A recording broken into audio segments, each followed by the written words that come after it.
Welcome back to the Brickley collection. We've jumped a little further down the wall in honor of today being race day. If you're not from Indianapolis, Indianapolis race day is for the 500 is a big deal.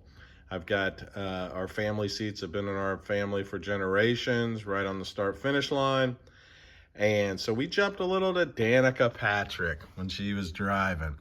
This is a piece of the flag when she got her first career win in an Indy car. Oh, the beauty, Danica Patrick. What a driver, now works for NBC, covering the race.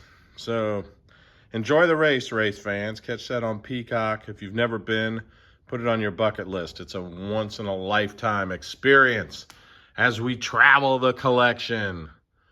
What will tomorrow bring? Vroom!